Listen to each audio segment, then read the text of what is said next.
Did you know that kinky wellness is integral to your self-development? Hi, welcome to The Partition, home of kinky wellness, the ultimate destination to explore the integral connection between kinky wellness and your personal development. I'm your host and kinky wellness coach, Dana Shergill, and each Monday I bring on a special guest to dive into specific aspects of kinky wellness. From unconventional practices to thought-provoking conversations, I'm here to break down barriers and redefine the boundaries of wellness and pleasure. Don't forget to join me for my solo shows on Wednesdays, where I explore even further into the multifaceted layers of kinky wellness. So let's strip away the shame and taboo together and have an open conversation about it. Hey, welcome back. And thank you for waiting for this episode. It seems that it never uploaded on Monday, so I'm sorry about that. But alas, we are re-uploading it today. So let's welcome Dr. Sajad Vahedi to the show. Dr. Sajad will be talking about how our childhood affects our adulthood, and it affects the likelihood of ending up in certain life traps. So Dr. Sajad will be telling us what we can do about that. But also, he is generously giving away 3 special gifts. So make sure you're paying attention all the way to the end. But let's welcome Dr. Sajad and jump right into it. Welcome to the show, Dr. Sajad. How are you doing today? I'm good. Thank you for having me. Well, I'm excited to have you on the show today because we're talking about toxic relationship cycles, which I think a lot of us can identify with. But I want to start with a little bit about you and kind of what you do and how you got into this. So I'm Sajad Vahedi, and I'm a relationship coach. Mainly, my focus is helping my clients to break toxic cycles, toxic patterns, and we're going to get into like details of what does it mean, and helping my client to break those toxic cycles, the thing that they've been repeating over and over again for years and maybe decades. And me personally, I was in a relationship. Right now, it's going to be, I believe, like 6-7 years ago. And I ended the relationship. And then later on, I knew that deep down it was the right decision to make. It wasn't fair to me. It wasn't fair to my partner. And logically and analytically, I understood that's the right decision to make. But emotionally, I couldn't come to terms with it. I couldn't reconcile with it. I couldn't move on from it emotionally. And before that, I would have thought that I know myself. Any problem that I have, I'm going to think about it. I'm going to write down pros and cons. I'm going to understand what it is exactly, and then find a solution and move on and implement that. And this time, it looked like it didn't work. And I was talking to families, friends, and anything that they would tell me, I already thought about it, and it didn't help. And then it just started me thinking about the questioning that I thought I know myself. I knew myself. Apparently, I don't, because if I knew myself, like I could understand what's going on, I would be able to solve my problem and move on. And then I started talking to a therapist, and she said that, "Why do you want to talk to me?" And I said, like, I want to know myself more. And the triggering part was from that breakup, but at the time, my main question was just to know myself more and better and deeper level. And that was the beginning of the journey. And then I got to know myself a lot better than I used to. And apparently I didn't know myself. So I was in a way right at that time that I don't know myself enough, and mostly emotional aspects of myself. And through that, I went through the personal transformation, and it was wonderful. It was painful. It was difficult, challenging at times. And then through that process, also I realized that what I'm passionate about, what is my calling, and I want to help other people, other folks that they're going through the same difficult times, the same challenges, and I want to help them to understand those patterns, the problem, and at a deeper level, and be able to resolve their relationship troubles if they have toxic patterns and toxic cycles, to break them and understand them, identify them. And at the end of the day, it is, as far as I can summarize, is that you get to know yourself better and you become your authentic self. That's what it comes down to. Of course, you're going to start with different problems. One comes with the breakup problem. One comes with, oh, I'm always fighting with my partner, with my husband, and all of that. But at the end of the day, when you heal, you become your authentic self, and that's basically the goal of it. But you will get to that point once you do that journey. Before that, if someone said like, you do you want to become your authentic self? I am my authentic self. And so you have to go through that journey to understand what it is. Well, I appreciate you saying that the growth of healing is painful, because I do think that people need to be aware of that. Healing is not something where you're going to be smiling the whole time. This is something where you have to look at those pains and you have to see those things inside of you, and it hurts, sometimes a lot. It does. Absolutely. So, with toxic relationship cycles, now, what are the different types? Now, I know that there's habits that people fall into, but in retrospective relationships, what are some of the most common ones that tend to come up? Yeah, like it's like one thing that you said, like habits, like in psychology, usually basically psychology doesn't believe that people have habits.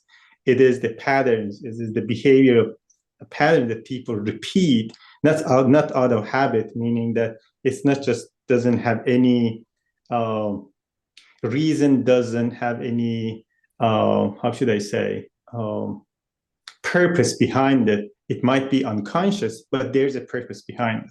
So it's not just like very innocent, like a habit. It's rather something that we develop and early in life, and then we keep repeating those. And in the surface, it looks like it's just how he is. But at the end of the day, but like if you look deeper, there is a purpose behind it. There's a reason behind it. There's something that the person wants to get out of that behavior. That's why he or she is repeating it. And some of the common ones that I would say, for example, that people have, we call it, like it's very well known, like abandonment issue, meaning that you believe that everyone that you love, everyone who is important to you, at the end of the day, they're going to leave you. You're going to be alone. You are alone in the world, even if that you have if you have a very close family, if you are like you're married, you have your children, you deep down feel alone. You feel, and you're always scared that somebody is going to leave you, that the person who is closer to you is going to leave you. And any signs of that disconnection, or that you feel that they don't like you anymore, they don't love you anymore, they don't pay attention to you as much as they used to, you will take those to the extremist and the most negative interpretation, and as a sign of they're going to leave you. And the reason for that is that you, as a child, have had that painful experience. It doesn't have to be a very traumatic experience of that you lost your parents in a very traumatic event. Rather, it can be as simple as that your mom, your dad was someone who wasn't available emotionally and whenever you needed them. So they didn't give you the sense of safety and security that whenever you need them, they're going to be there. Either they were just emotionally cold, they were very serious people, they were ill, so they couldn't be physically there, or one of them passed away, or they got divorced. So as a child, you interpret that my mom, if like your mom passed away when you were little, the child would interpret that my mom left me. She or he cannot understand that she just died, right? She cannot understand. The child cannot interpret, cannot understand, cannot analyze it. The way that she will interpret is that my mom left me. I loved her, she loved me, but she left me. So how can I trust anyone else, any stranger, that who won't leave me? So that's why that traumatic event that she interpreted that my mom left me. Anyone who loves me, I love them, they will leave me. So when they get into a relationship, if their husband, their partner doesn't respond their phone calls, their text messages for a few hours, 1 hour, they will take as a sign of they're leaving me. They don't love me anymore. And they get stressed, anxious, the same way that they felt as a child. So this is one of those toxic in a sense that as a child, for example, you as a child, if mom that happened to you and your mom, let's say they got divorced, your mom passed away. So the way that you coped with, you clinged to your dad, you cling to your siblings because you want to keep them as close as possible to you so they won't leave you the same way that your mom did. And as a child, that was healthy. That was what you had to do to survive that situation, that painful situation. And it becomes toxic when you repeat the same clinging behavior with your partner, that you cannot leave them. You cannot leave them outside your sight. You cannot tolerate them going to a trip or hanging out with their friends alone without you, because you see it as a sign of they want to leave you. They don't love you anymore. The same way that your mom, you understood that way, that your mom didn't love you. That's why she left you. Wow. And this is one of then becomes toxic because it's going to ruin. It's very dysfunctional. It's going to ruin your relationship. Absolutely. And I think a lot of people can relate to this because I do like that it doesn't have to be a very large traumatic that you mentioned this, because we have identified this, oh, something big in our lives have to happen for us to feel these type of ways. But in the reality, children, like what you said, we don't know how to analyze those. These are just emotions that we feel. And it sounds like a lot of self-sabotage when people act out in these toxic relationship cycles. And I think that's what it is. We're just sabotaging ourselves when we don't identify it. Mm-hmm. And then like it becomes very important, as you said, like very important to be empathic toward yourself, meaning that when you catch yourself doing those things, don't be punitive. Punitiveness is one of the other toxic patterns that we repeat, is that if I had a parents who were very critical, very punishing, I couldn't make any mistake, or I would be punished, or would be rejected, I would be put down, then I will internalize that voice of my critical parents that I'm not allowed to make any mistakes. If I make any mistakes, I deserve to be punished. I deserve to be rejected. I deserve to be put down. So whenever you catch yourself repeating any of these patterns, be empathic and caring, loving to yourself in a way that you would be toward the little child, like 5-year-old girl or boy. If they make a mistake, you would just lash out at them, or you would punish them? No, you wouldn't. You would be very caring, you would be very loving toward them, right? The same way you should be loving and caring toward yourself. Just acknowledge it, understand that you're repeating it, and see the first step is that just acknowledge it, right? And be empathic. If you punish yourself, if you kind of put down yourself for any mistake that you do, any time that you catch yourself, it will make the situation worse, because you don't allow yourself. You allow yourself, meaning that little child within you, you don't allow that little child to speak up, to tell you why she or he is so scared when your partner doesn't respond to you. It's not you, like 30-year-old, 40-year-old person who is scared. It's that little girl who is scared. So you have to understand it. You have to listen to her. And she will tell you, if you listen to her, she will tell you what's wrong. She will tell you why she's so scared. And then after, you have a way, you have a chance to heal and to understand and to fix it. Otherwise, by just being punishing, by being very critical, you're not going to help it, because that will block the child, will be even more scared to speak to you, to tell you what's wrong. Yes. And I think it's finding the time, it's making the time, not necessarily finding the time. It's making the time to acknowledge that there is someone in us that is that inner child, and you have to sit down with it, because I think a lot of us have developed some sort of quote toxic relationship cycle somewhere on some level, because no one is grown up to be perfect. We have all had experiences where it's hurt our inner child. And so it's just identifying which ones they are, because if you think that you don't have any, I think that also might be a problem. Mm-hmm. Yeah, it is. That's a great point, actually. Like it is. So let me tell you why do we have those things. Like it is basically, we as human beings, as human babies, we are so attached, deeply and strongly attached to our parents, especially to our mom, because we were in their fetus for like, we were their like kind of bellies for 9 months, right? And then after she fed us, right? Depending on different cultures, like some cultures, like a couple of months or a couple of years, the mom feeds the baby. That's like in a closer, like she keeps the baby close to her, to herself, and she feeds the baby. And they have all this attachment of like touching each other, hugging, kissing, and all of that. It creates this strong attachment. And the reason we need that is that the human babies are born premature. Like wildebeest baby, like when they're born, after a few minutes they can just start running.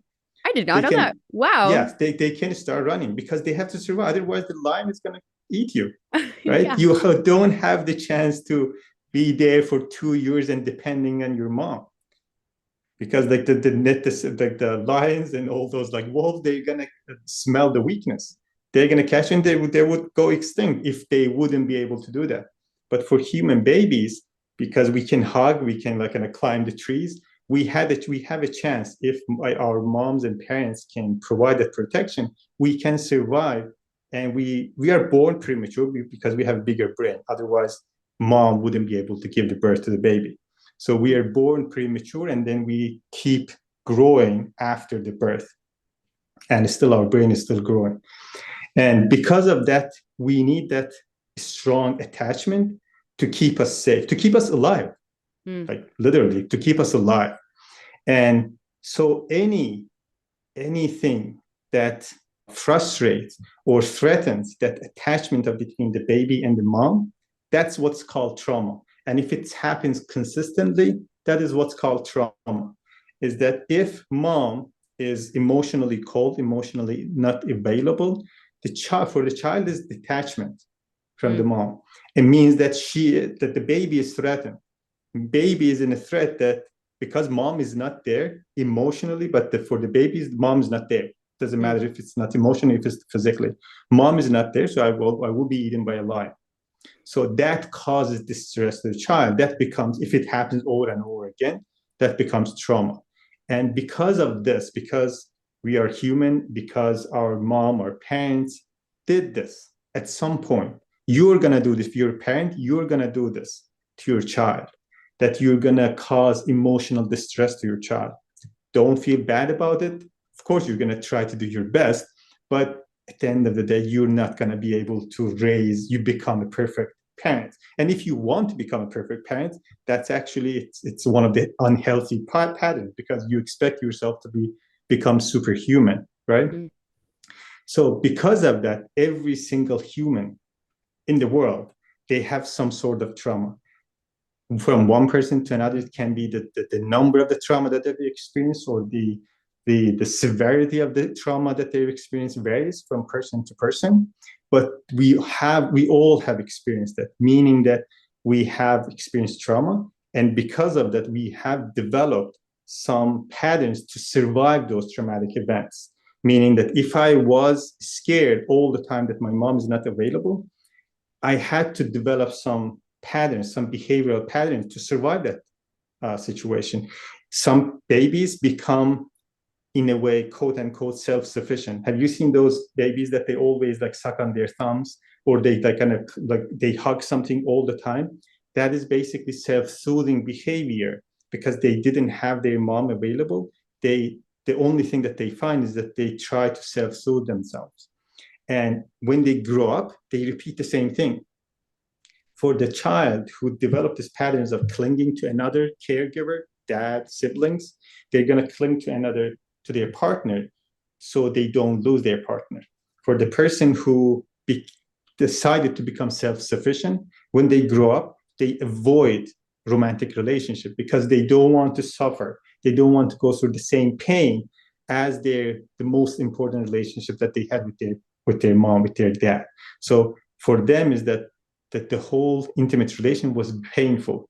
And as a baby, they decided unconsciously, I'm going to be self-sufficient because I cannot rely on anyone else. So they won't get closer to anyone. They won't become intimate with anyone because that's painful experience for them. Absolutely. And as you're mentioning, like the closeness between a mother and the child, I think back to a couple generations ago when we had the cry it out method that was pushed of just leaving babies to cry. And I just feel that you really, if you were raised in a household like that, really take a look at yourself, because I do believe that causes like nervous system damage. Like we aren't supposed to be left out to cry like that. And this would make you have certainly, definitely some toxic relationship cycle patterns that you would have developed just by being in that cried out method, I guess. Yeah, like I'm gonna give you an example like this. During the Soviet Union, that also it was done under the Germany Nazi, that they had these institution that they would take the child away from their parents and then raise them there. So they wanted to keep them basically raised under the government approved method to become the perfect or best babies, right? Good children. They were raising the next generation. Those babies had even way better medical nutrition, medical services, support, the cleanness and hygiene, anything.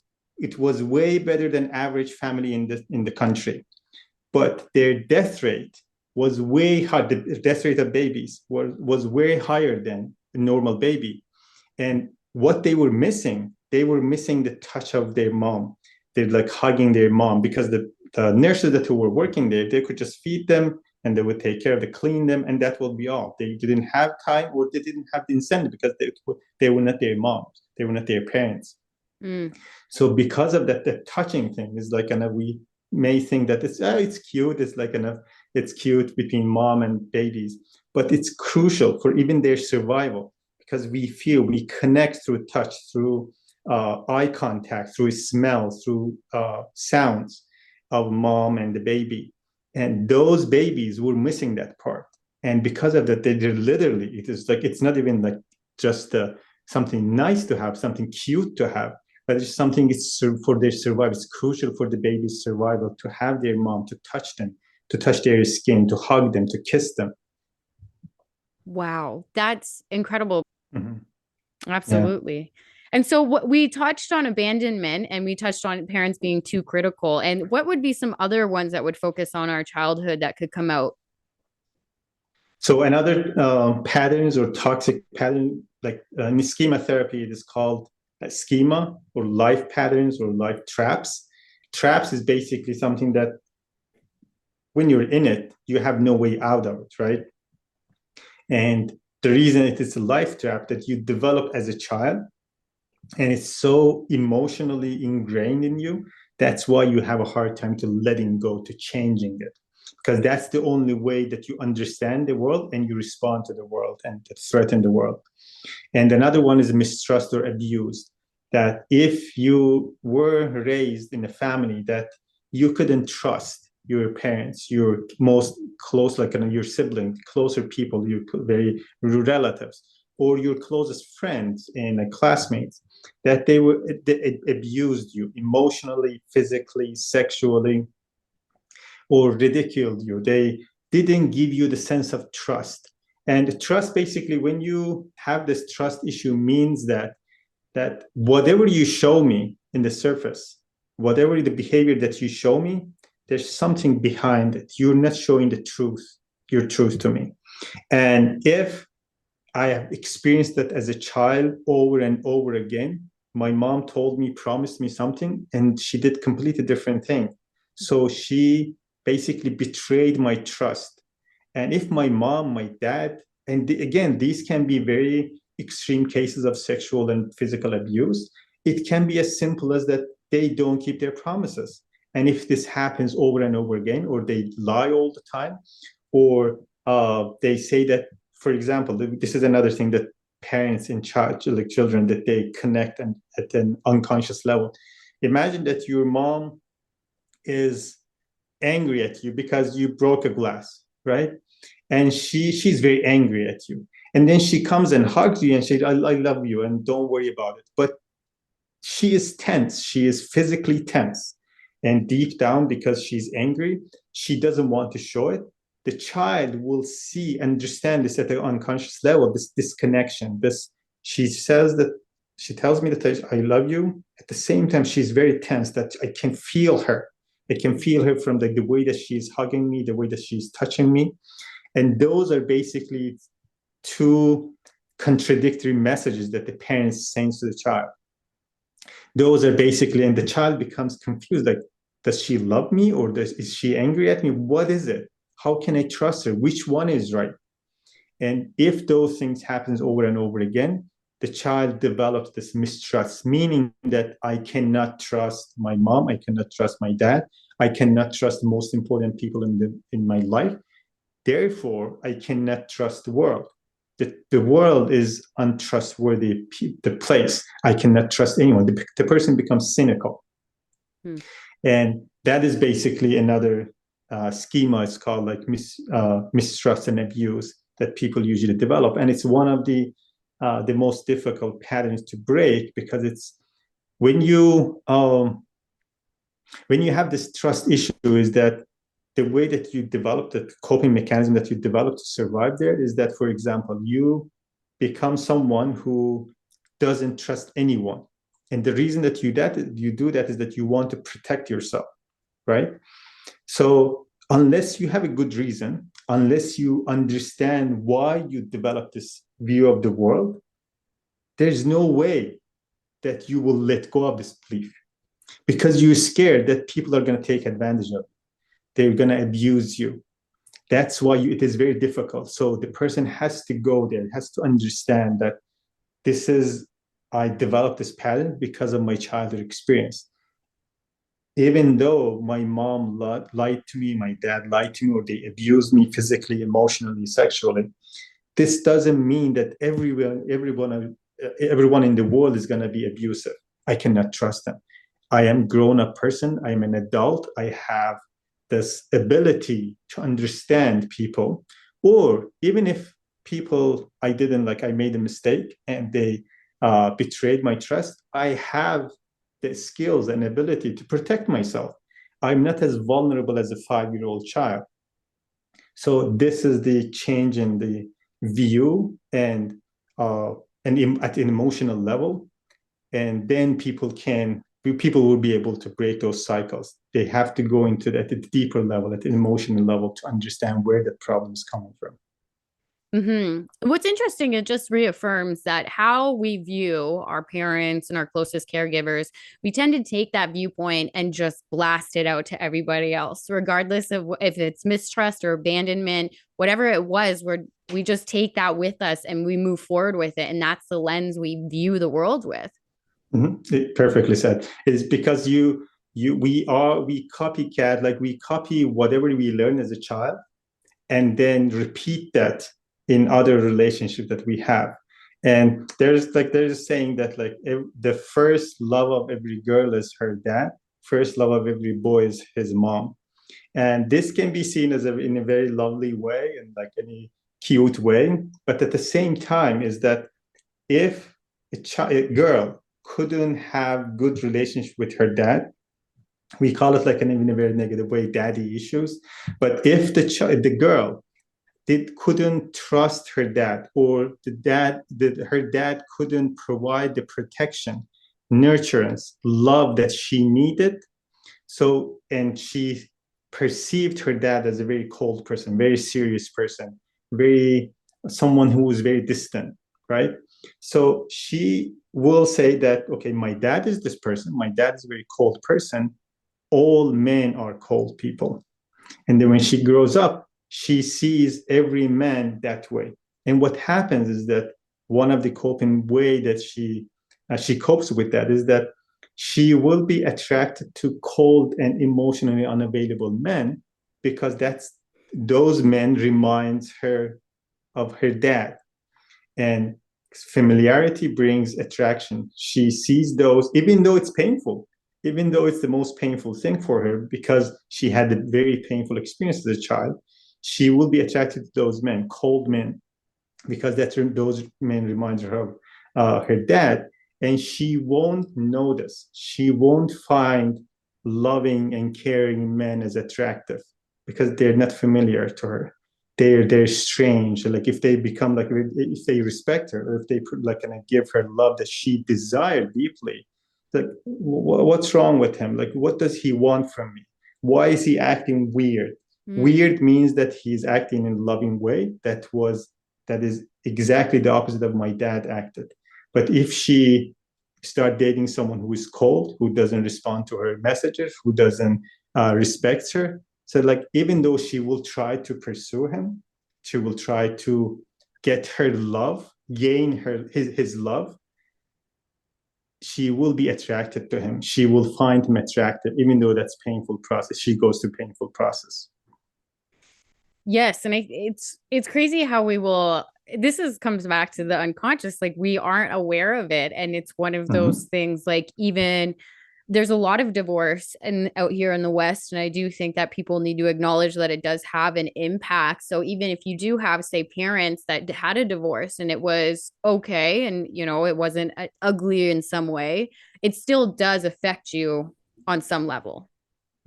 Yeah, you basically you perceive your even the trust. They say that like in general, these patterns that we've developed them from the most of them from the time of like kind of when we are like 1 year old through like 3 5 year olds. We develop all of these patterns. Mistrust or abandonment is one of those things that we develop very early on, even before we were 1 year old. Oh, wow. And yes, and basically trust is that like kind of the child when mom hugs and takes care of the baby throughout like kind of her the baby's first year of his or her life, the mom gives him or her the sense of whether the baby can trust mom or not. She cries, she's in pain, she's hungry, she's cold, and she will cry, she will ask for help. And if mom is there genuinely in a loving way, the baby will believe that I can trust my mom. My mom is there whenever I need her in a genuine way. She doesn't give me mixed messages, mixed signals that she loves me or she doesn't love me. And so we develop those like paths very early in life. And not only that, we form our view of the world and relationship based on our relationship to our parents, but also we look at our parents closely because that's the first and the most important romantic relationship that we have in front of us. If our parents are very loving, caring, they respect each other, of course, every couple is going to have to fight. But one of the things is that like if parents fight in front of their kids, it's not what that like kind of can cause emotional damage or can be educating moment. Rather, it is how parents resolve that fight. If parents can resolve their fight, their argument in front of their kids, their babies, their kids, that okay, we fought on this, we had an argument about it, but we respected each other throughout the whole process, and we were able to come to terms, we were able to resolve it, we were able to come to conclusion. And the child will learn that, okay, you can have disagreement with someone and you can fight with them, you can argue with them, but you can respect them and you can resolve it. On the other hand, if the child watches his parents and they fight all the time, and at the end of the fight, there's no conclusion, they didn't solve it. One of them went like and sleep on a couch, one of them sleep on a bed. They're like, and now they're not talking for a week. And for that is like, apparently you cannot solve any disagreement. Either you have to shut down and not to disagree with anyone, because that's going to could cause a chaos. Or if you fight, there's no hope for it. You cannot resolve any issues. And you're going to copy that when you grow up in your relationship. In like a similar case, as you mentioned, if there's like, you see your parents got divorced, depends on how the child interprets that, depends on how the parents make that divorce look for their child. If it was ugly, if the child saw that the whole thing destroyed, of course, in any way, the way that you try to explain to your child, it's going to have negative effect in your child. But it can be, you can control the damage, you can reduce the severity of that emotional damage will cause in the child. Wow, a lot of this is, I feel like it's so relatable. Like, there's so many things here where I think that there's a lot of people that come to mind where I just feel like it sounds so simple when you say it, but it's actually overlooked. Like, we tend to overlook it as if a lot of us don't realize how much our childhood impacts everything that we do, but it's actually the foundation of what we do. Mhm. Exactly. You form most of your characteristics or your belief system if stays at the unconscious level by age of 4 or 5, like 7 at most. You form your personality, you form your view of the world and people and the relationships, and even God and the way that you see the world. You form those behavior, the belief as a child. Of course, later on, when you try to become conscious of those, you have a chance to change them. You have a chance to tweak them. You have a chance to get rid of the thing that doesn't is not valid anymore. It's very dysfunctional, and replace it with something healthy and like functional. But if you're not aware of it, which happens for most of us, that we don't go dig deeper, we don't go back question whatever that we learned as a child, we unconsciously we make it sound like very intellectual, we make it sound like as an adult. But if you dig deeper, you understand that you realize that whatever you learned as a child, based on your experience with your parents, watching them as a family, the environment that you grow up, that forms most of your belief, most of the way that you see the world, and of course the way that you respond. Because the reason that we have beliefs is that we want to see how we're going to respond and act in the world, and we act based on our beliefs. And if we have developed this set of belief system as a child, and we are not changing it, we're going to act in the same way. We're going to change it a little bit to look as an adult, but the mindset comes from the child's mindset. Hmm. Now, for someone who wanted to maybe take a step back and look at some of the things that they're doing, what advice would you give people to start with when looking back at any toxic relationship cycles that they might be doing to themselves? So when like my clients come to me, like kind of they can come from different like kind of for different reasons. Again, as I said, like someone is after breakup, someone is like kind of get divorced, someone having trouble with their kids and children or their husband. And the most important, if you want to do it on your own, some part you can do it, right? Just pay attention to the current situation. You may want to, if something comes up that like you know that something in the past, some memories is bothering you, right? You can of course start there too.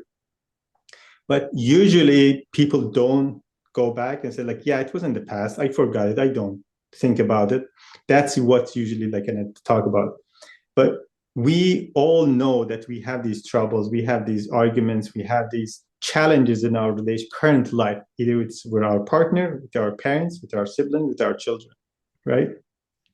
Just pay attention to those. And then write down, maybe that will help, right? Write down and see that what are the patterns that you're repeating. Is it that, for example, all the time that my husband doesn't answer my phone calls, my text messages, and then I get anxious. I keep calling him, I keep texting him, and after a while he gets mad, and then we get into fight. And then when he comes home, we get into fight, and we just like yell at each other, and then we don't talk for a couple of days, or like this becomes so heated. One of us start crying, one of them breaks down, and the other one start like apologizing, and then we like after that we are very loving, we are very caring, and then we after a couple of weeks we repeat the same thing, right? If there's something that you're repeating over and over again, there are two things. One is that there's something deeper there that you have to look.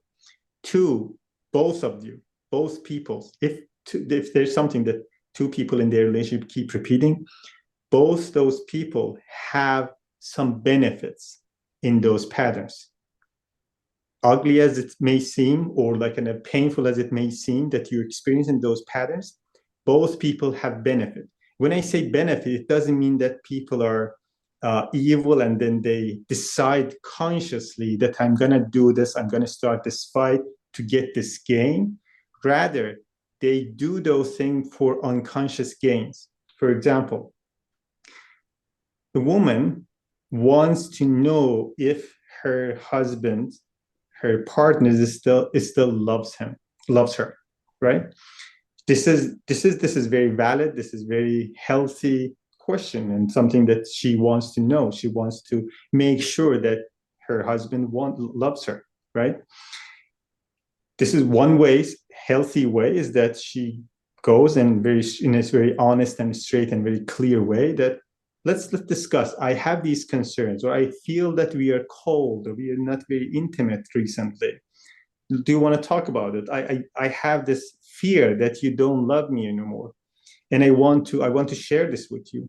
And then you get into discussion, you talk about it, and then either it is right and there's something that you need to fix it, either into your intimate relationship, your communication, your sex life, whatever it is, right? You talk about it, and maybe there's something that you need to fix, right? Or it is just the fear that the wife has, and then like after discussion it clears out. This is a healthy way. If she doesn't pick this way, this route, then she will, not she may, she will pick another way, find another way, which is dysfunctional, to get to this answer. What is another way? Whenever he responds her like a phone call, like a little bit late, she will get anxious. She will start like become like stressed, and she will start the fight. What is the reason for fight? She doesn't make this decision consciously. The reason that she's fighting, she starts arguments, is that she wants him in that argument tell her that, no, I love you. The reason that I didn't respond to you, I was busy, I was in a meeting, I couldn't do it, or whatever it was the reason, right? But I still love you. She won't get that. She won't get that answer from him, because the whole thing will go into the chaos, will go into the argument, right? For that reason, and then the reason that also the man in that case doesn't maybe, like, for example, in a sense that instead of starting the argument with his wife, say that like kind of, yeah, I was there, and then in a calm way, what is it? Why you're like kind of so anxious? Why are you like kind of acting like in a strange way, weird way? I feel that you want to start a fight, right? Instead of acting and responding that way, her husband also acts in a different way, in a dysfunctional way. Instead of responding, and she said like, why you're crazy? You always like kind of bug me, or like something like that, and get into a fight. The reason that both of them they do it is that both want something deeper level that they are not able to ask it, talk about it in a very honest, articulate way.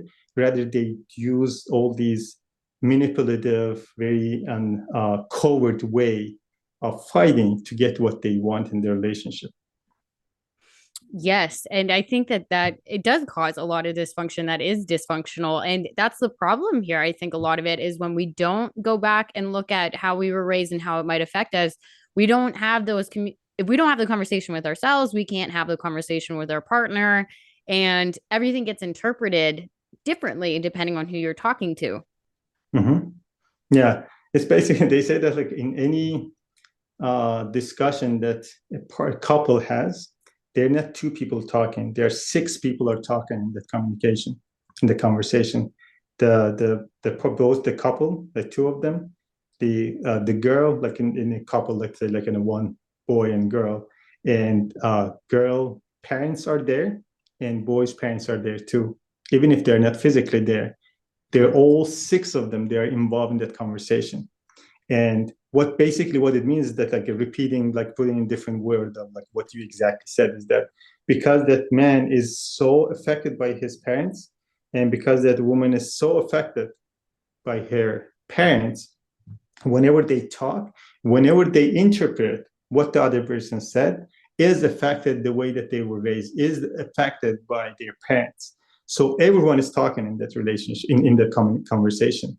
And when you become healthy, when you heal, what it means is that whenever you speak or whenever you interpret someone else, whatever they say, you can distinguish between, oh, this is not my own thought. This is what my mom taught me. This is what my dad taught me. Or this was the way that my parents acted and responded. This is not me. I want to act differently. I want to say, talk differently. I want to respond in a different way. Absolutely. Now, I do want to loop back actually to a previous statement that we were talking about. We were talking about with a father and a daughter relationship and what typically happens there. Now, would you be able to explain a little bit further on what would happen in a mother-son situation if a son was not in contact? So it is kind of like when Freud explained this like in a daddy issue, mommy issue, he explained in much more detail like boy like and mom relationship rather than like in a dad and girl relationship. But in general, it's kind of very similar. That if my mom was a cold person, or if my mom wasn't emotionally available, and I could, that was a threat, that was trauma that I experienced, right?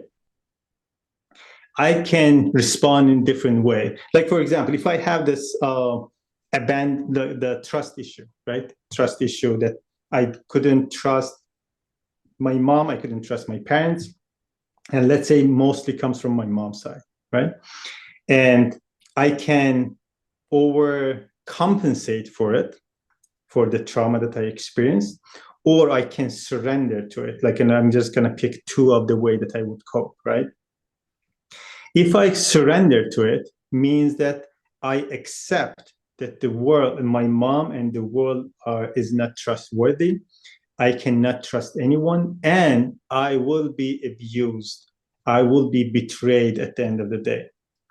Okay. If this is my belief system, when I grow up, I will be attracted to bad girls, the girls that they have trust, they have commitment issues, the girls that they mingle and like kind of date multiple people at the same time, the girls that they don't want to commit to one long-term relationship. Okay. And if I have that trust issue that I also surrender to it, I will be attracted to those girls.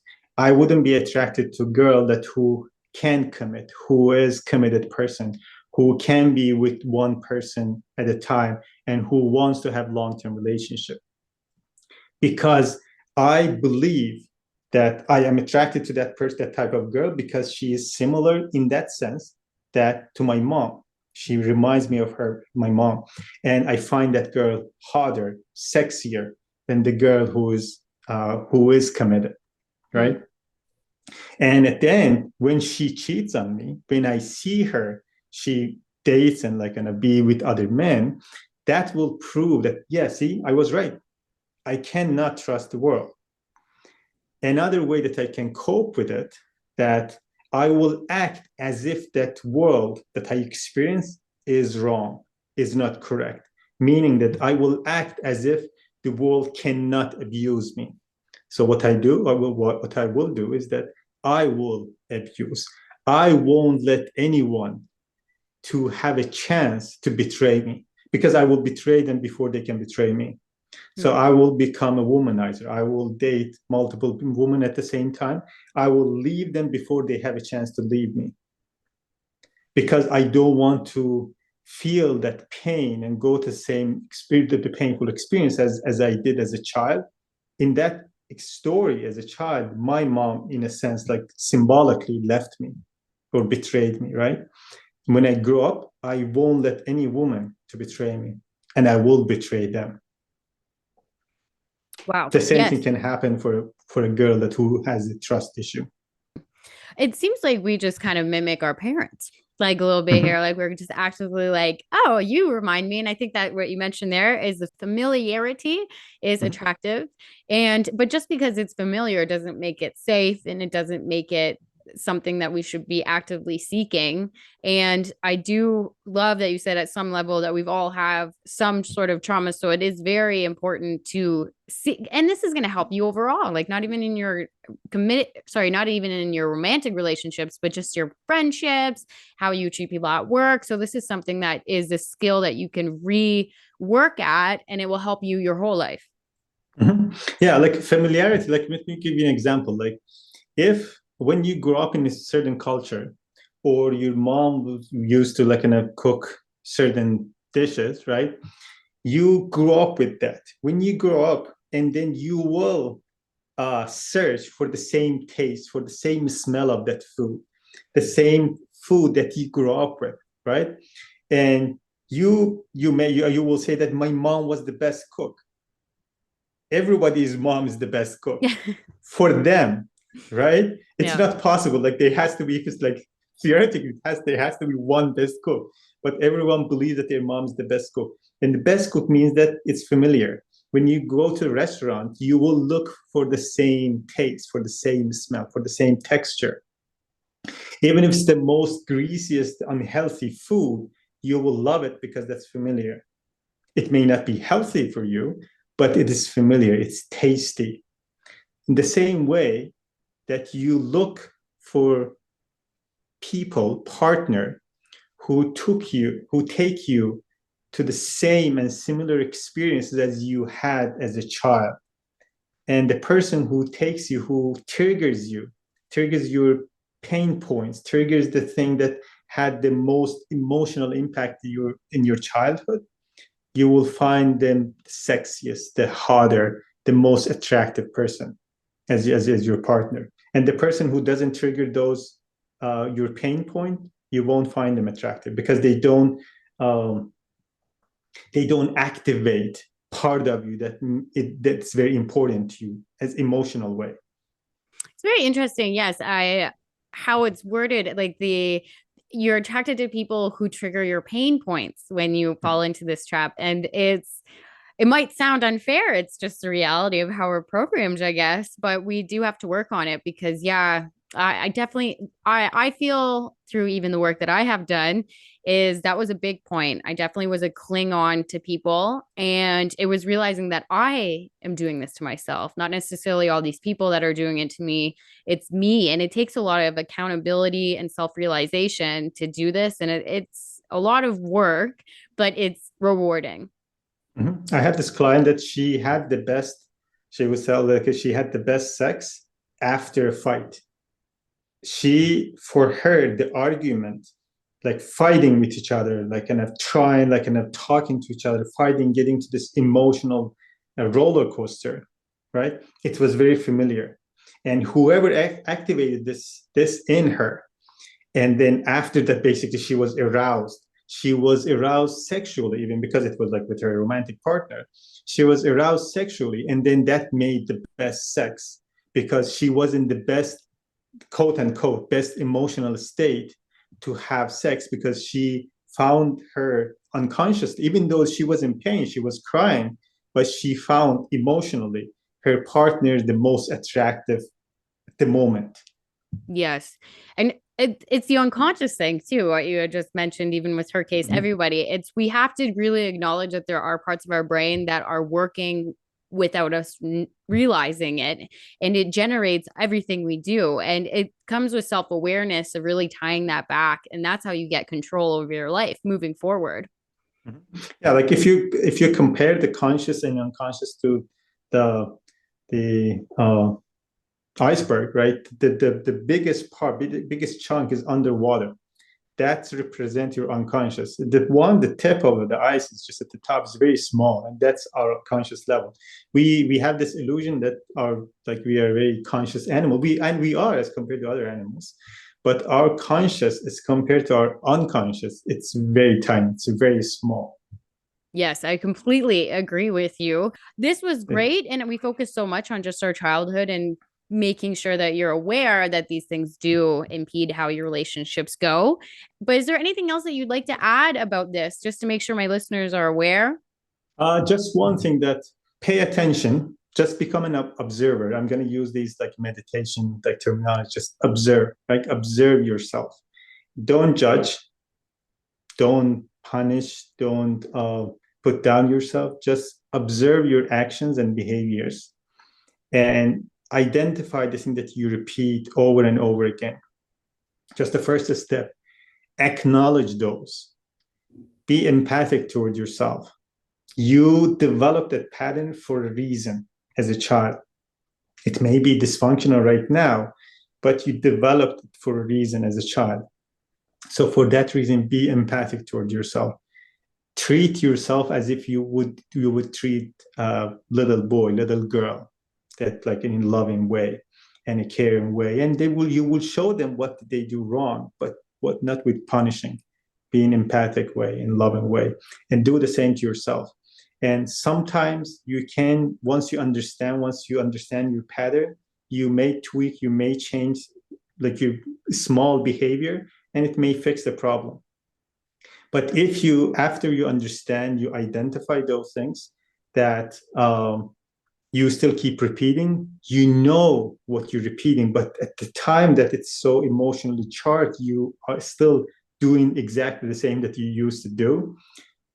In those cases, you need help. It's like you need someone to walk you through, who knows what they're doing, who have helped themselves, who have helped other people, to hold your hand and walk through that painful experience of, because you need to heal emotionally. You understand it intellectually, but you haven't healed emotionally. In those cases, it becomes difficult. It is possible. It may take years and decades. It is possible, but it will be a lot faster, quicker to get the help from people that they know what they're doing, and from an expert to walk you through that healing journey. Yes. And I do love your point again about we can identify what we're feeling and we can put it into words and we can make it sound all smart. But you're right. If we don't actually heal through it on the emotional level, that is really the block of which we give ourselves, because that is where the toughest part comes in. Like, it's easy to say, oh, I'm feeling sad or I'm feeling this, but to actually feel it, to get through it, that is a whole other ball game. Mm-hmm. Yeah. Actually, I learned recently this shaman culture, and he was explaining this healing thing. It is very similar to emotional work, that's like you do it in coaching or psychotherapy. And the guy was explaining that when there was a trauma in a person's life, there was a dip of like an energy in at that moment of his life. And what the person does, like the shaman helps the person to go back in time and go back to that at that down level, that the deeper level, that when the person left the pieces of his energy at the moment, and then bring it back, attach it to the person's, to become whole, to become wholeness, to bring back that lost pieces of energy. When I was listening to this, I was listening to this podcast, and it is very similar to what you do in an emotional healing, is that you go back, that your darkest moment, that forced you to form this toxic patterns, dysfunctional patterns, and then heal. And then that, like, kind of just like when you say like heal is one word, but it takes a lot of work and a lot of help. But that is exactly the same thing, the same concept. Well, that's definitely what I would say is similar to kinky wellness and how it can help people, is really bringing you to a point where you're creating a situation that was traumatic, if that's the case of what you're doing, and rewriting it, like rewrite the script Rewriting. and, really complete that heavy emotion just to get it out, or it's just going to weigh on you forever. Like, you can't, it won't magically disappear on its own, that type Mm-hmm. of weight. So Yeah. yes, regardless of which form or method you take to get that out, that's definitely something that's needed. Mm-hmm. Yeah, rewire it, rewrite it. Like people use basically different like terminology, language. Everyone is trying to basically heal and help others in their own way, the way that they know and the way that they found like resonates with them. Absolutely. Well, we'll definitely have you back on this show. And where can my listeners find you? If you have anything coming up you'd like to share? So actually, like kind of I was thinking that like kind of how can I add to the like value of this our episode is that definitely when you listen to podcasts and like kind of these conversation, you get a lot of insights. And I hope that from our conversation, I loved our conversation. I hope that people like got some insight and something that's valuable. But at the end of the day, it becomes very difficult to apply it, to implement it in your specific circumstance and situation. And like I'm actually like closer to launch my new program, which is helping people who had recent breakup to get over, to move on from their ex, from their last relationship. And this can be very difficult time to go through that and actually heal. Usually, like kind of we distract ourselves with working, with alcohol, with going to gym, like 7 times a day, and all of those to distract ourselves. And what happens that when we not heal from it, it's gonna come show up in our next relationship. it's going to haunt us. We may feel that, oh, we forgot them, don't care about them. But you have to go through in a healthy way to grieve and mourn and move on from your breakup. So what I'm going to do is that I'm going to offer 3 free sessions for your audience. And it's going to be first come serve. So you can go to my Instagram page at Dr. Sajad, Sajad Vahedi. So write this down, Dr. Sajad Vahedi. And this is my username. So you can go there and there's a link that you can book a call. Again, it's first come, first serve. It's going to be 3 for all of your audiences. And if there's no room to book it, I'm afraid that like all 3 spots are taken. And I want to sit there with you and talk about your like kind of whatever the challenges that you're going through right now, the breakup and the pain that you're going through. And at the end of the session, if you feel that it is the right match that we want to, and I believe that I can help you, then we can work together. Otherwise, you can just get this more clarity. You get a lot of like values and clarity in that one session. So to know that those your listeners have used that, I know where they're coming from. Use this promo code Kinky in when you fill out the form. Wow. Well, thank you so much. Oh my goodness. I'm sure my listeners are excited. I'm excited for them. I just want to say thank you for coming on the show and being so generous with what you're doing. Thank you. I appreciate it. Thank you for having me. I enjoyed our conversation. And thank you for providing the platform and the environment to have this wonderful conversation that I had. I just personally enjoyed it. Thank you. Thank you so much. And for my listeners, you guys know what to do. I will see you on Wednesday. And as usual, stay kinky.